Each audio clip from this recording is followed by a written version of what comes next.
जब हम किसी भी प्रोग्रामिंग लैंग्वेज को सीखना स्टार्ट करते हैं तो उसमें एक टॉपिक आता है सिंटेक्स का। ये सिंटेक्स क्या होता है और डिफरेंट प्रोग्रामिंग लैंग्वेजेस के अंदर ये सिंटेक्स कैसा दिखता है, इस वीडियो के थ्रू हम लोग समझने की कोशिश करते हैं।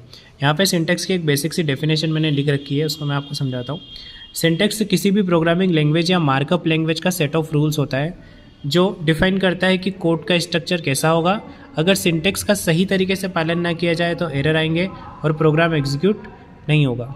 सिंपल इजी तरीके से बताता हूँ मैं आपको कि सिंटेक्स क्या होता है। किसी भी प्रोग्रामिंग लैंग्वेज के अंदर, मतलब हर प्रोग्रामिंग लैंग्वेज के अंदर या फिर मार्कअप लैंग्वेजेस के अंदर एक रूल होता है, मतलब सेट ऑफ रूल्स होते हैं, कुछ नियम होते हैं, उनको हमको फॉलो करना ही पड़ेगा और उनके थ्रू ही डिफाइन होता है कि आपका कोड का स्ट्रक्चर कैसा होगा।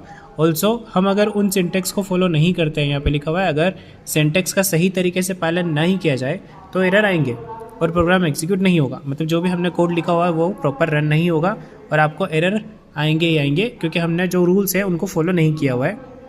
ठीक है, अब नीचे कुछ एग्जांपल्स मैंने यहाँ पे दिखा रखे हैं, example of syntax in different programming languages. तो यहाँ पे सबसे पहला एग्जांपल है PHP का। PHP में सिंटेक्स कुछ इस टाइप्स का होता है, जैसे मुझे कुछ आउटपुट चाहिए तो मैं इको फंक्शन का यूज़ करूँगा और यहाँ पे हेलो वर्ल्ड स्ट्रिंग मैंने आउटपुट में दिखाई हुई है। तो आउटपुट मेरे स्क्रीन पर इस टाइप से आएगा। ये PHP का सिंटेक्स है। यहाँ इको एक PHP का बिल्ट इन फंक्शन है जो आउटपुट प्रिंट करता है। ऑलराइट, नेक्स्ट है जावास्क्रिप्ट। जावास्क्रिप्ट का सिंटेक्स कैसा होता है, जैसे हमको आउटपुट करना है तो यहाँ पे हमको लिखना पड़ेगा console.log और फिर अंदर मैंने लिखा हुआ है स्क्रिप्ट या स्ट्रिंग, उसको हेलो वर्ल्ड। अब यहाँ console.log एक फंक्शन है जो कंसोल पर आउटपुट शो करता है। कंसोल क्या होता है, ये सब चीज़ें हम लोग जावास्क्रिप्ट सीखेंगे तब समझेंगे। बाकी आउटपुट करने के लिए पाइथन में मुझे क्या चाहिए, तो आउटपुट ही करने के लिए पाइथन में मुझे प्रिंट फंक्शन का यूज़ करना पड़ेगा। पाइथन में सेमीकोलन या कर्ली ब्रैकेट्स नहीं होते, बल्कि इंडेंटेशंस का यूज होता है। हम लोग यहाँ पे सेमीकोलन्स वगैरह लगा सकते हैं, इसमें कोई प्रॉब्लम नहीं है। लेकिन जो दूसरी प्रोग्रामिंग लैंग्वेजेस जैसे जावास्क्रिप्ट में भी इतना कंपलसरी नहीं है, आप नहीं लगाओगे तो भी कोई इशू नहीं है। पाइथन में भी नहीं लगाओगे तो भी कोई प्रॉब्लम नहीं है।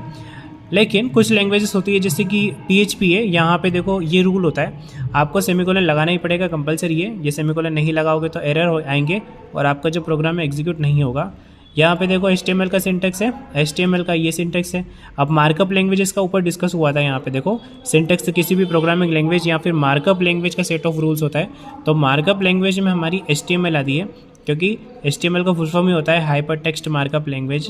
अब यहाँ पे देखो ये मार्कअप है, ये स्ट्रक्चर है आपके वेब पेज का। तो इस टाइप से सिंटेक्स होता है HTML का।